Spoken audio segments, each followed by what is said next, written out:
While you may never hit a drive as long as Bryson DeChambeau, match the lowest putting average of Grant Hirschman, or win a coveted green jacket at Augusta like DJ, Woods, and Matsuyama, there is one incredible quality the best players possess that you can too.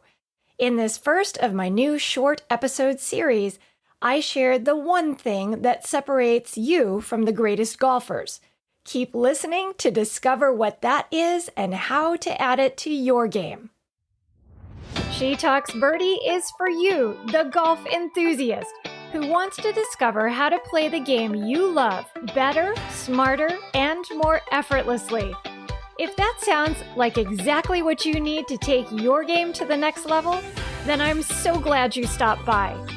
My name is Dr. Shannon Reese, and in each episode, we'll take a look behind the curtain in your mind to uncover the simple mindset strategies that will help you play great. Thanks for spending some time with me today. Now let's get started. Welcome back to the podcast. Going ahead, I'm excited to be trying something new by introducing a series of shorter episodes interspersed with my longer, more meaty episodes. Just because I'm adding some more bite-sized lessons to the podcast doesn't mean that you get to just listen and coast. Every episode I create for you is infused with a specific action step meant for you to apply, to run with, and to leverage the crap out of so that you make strides in your game. So let's dive in. How do you think of yourself as a golfer? Do you consider yourself a good, solid, or even great golfer?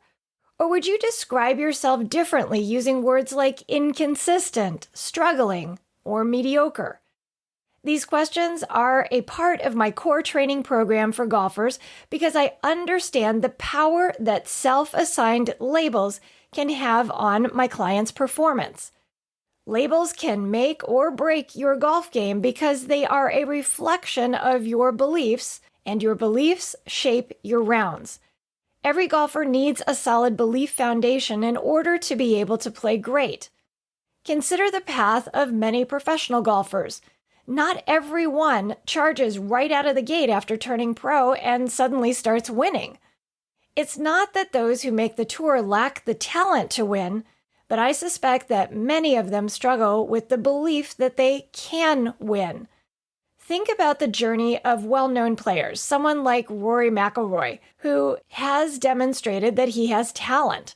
But in his early years, he'd play like a contender for the first 3 rounds, then play like a completely different golfer in the 4th round, letting a win slip through his fingers.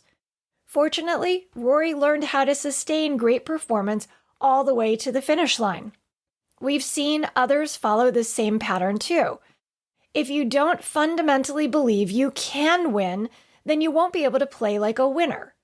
Your subconscious mind has a way of self-sabotaging you the moment you get close to maxing out the level of belief you've created in your game.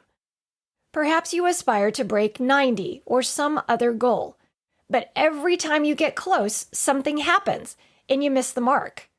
The moment you acknowledge that you're on track to break 90, you may start to protect your game, try hard to avoid messing up, and even get a little squirmy with how well you've been playing. If this sounds familiar, this kind of trend could be the result of you seeing yourself as a bogey golfer rather than someone who consistently breaks through 90. The longer you only see yourself as someone who falls short of your desired finish line, the longer you will continue to fall short. I've seen this process play out with high school golfers who aspire to play in college, mini tour players who desire to reach the next level, and amateurs who would love to lower their handicap. These goals remain out of reach until you shift the picture you have of yourself to match the level you want to reach. The wonderful Arnold Palmer once said, "I've always made a total effort, even when the odds seemed entirely against me. I never quit trying. I never felt that I didn't have a chance to win." Unshakable belief is the one thing that separates good players from the great ones. And belief is trained. The greatest golfers in the game have disciplined their minds so they see themselves and their games from the right perspective. This is not a fake it until you make it process. So don't worry, I'm not going to ask you to lie to yourself.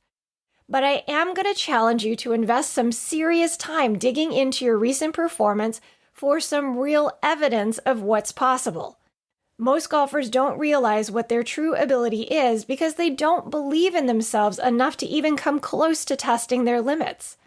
Instead, they seem to always be waiting for more and more success to occur before they feel as though they have something they can firmly believe in.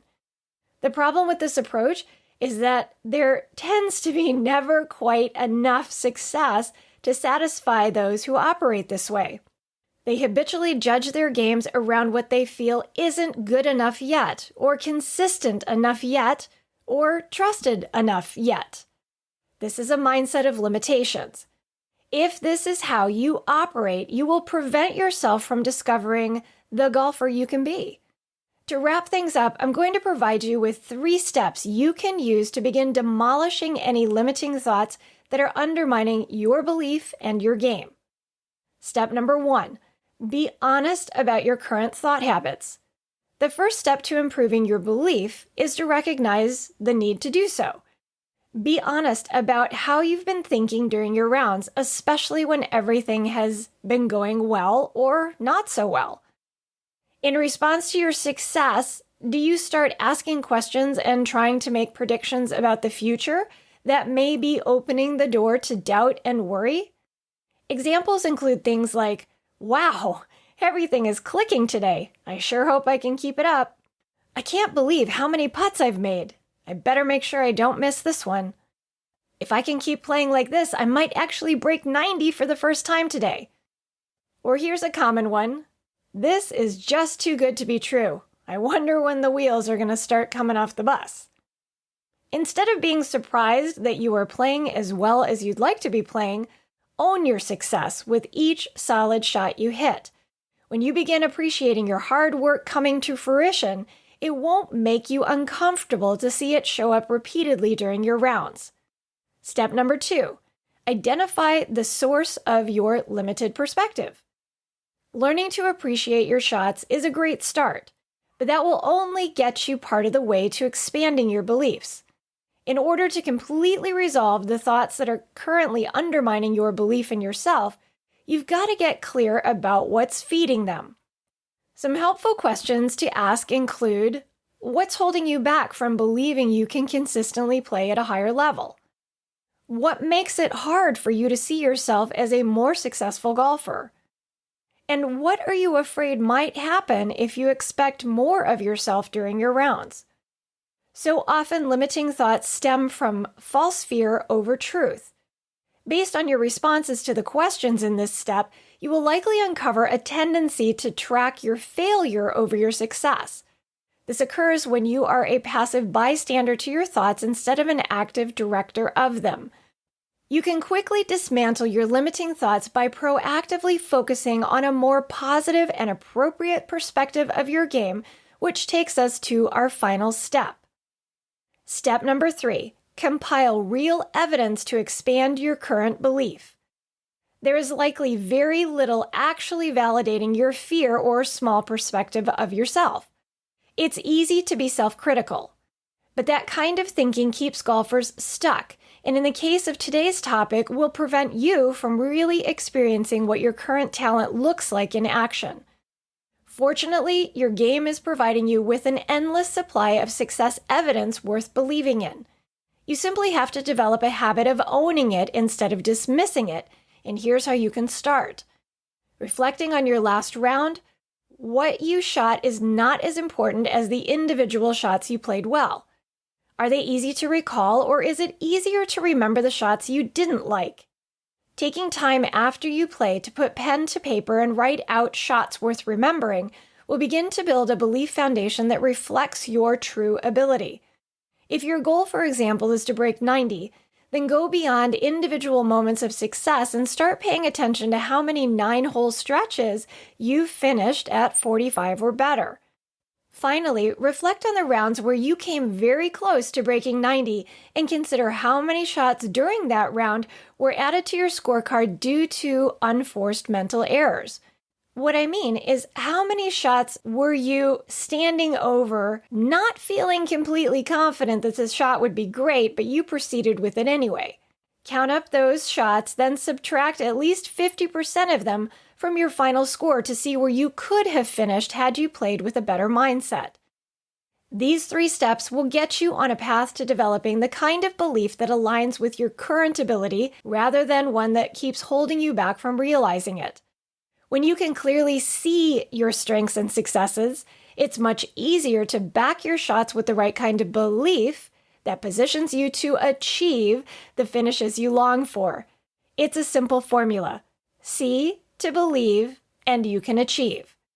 Understanding how you might be currently holding yourself back from advancing your game will allow you to push past those obstacles and start creating the right belief to get your game moving forward, just like tour players must learn to do as they move up the ranks.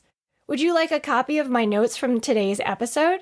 Going ahead, my current email subscribers will get episode notes, cheat sheets, workbooks, and more delivered right to their inbox every weekend inside of my email newsletter, plus easy access to past training documents. So if you're currently receiving my weekly email newsletter, you don't have to do a thing. But if you're interested in subscribing too, you will find the link to sign up on my show notes page at trainingforoptimalperformance.com/019. And while you're there, I'd love to know how you like the shorter format. If you could take a moment to leave me a comment, I'd be extremely grateful. That address is trainingforoptimalperformance.com/019. Let's quickly review the steps you can use to develop the kind of belief in yourself that great golfers play with. They are: step number 1, be honest about your current thought habits. Pay close attention to how you tend to think following good shots, poor shots, and everything in between. Step number 2, identify the source of your limited perspective. If you detect that you are playing with some negative and self-critical thoughts that have been making it difficult to maintain a strong belief in yourself, then take some time to consider what's feeding that line of thinking. And step number 3, compile real evidence to expand your current belief. Track and take ownership of your success. When you do something right, don't just dismiss it because that's what you expected. Use it as a building block of proof that you've got skills so that you can establish a solid foundation of belief in yourself and your game. Possessing a strong belief in yourself won't just happen without you leading the charge. It's an essential component to great play. On those days when your game feels a bit off is when and where your mental game has to be on in order to help you still bring your strongest possible performance to the round. Well, that's a wrap. Thanks so much for tuning in today. If you haven't already, please share this episode with a friend or a loved one. And if you'd be so kind and leave me a review on iTunes, I'd be really grateful. I'd love to read what you enjoyed most about this episode so I can tailor each and every one for you. Have you subscribed to the She Talks Birdie podcast? You will find it on your favorite podcast directory. I'll be back soon with another episode to help you use the most powerful tool in your game. Remember that things start changing for the better on the outside when you start embracing the changes that must take place on the inside.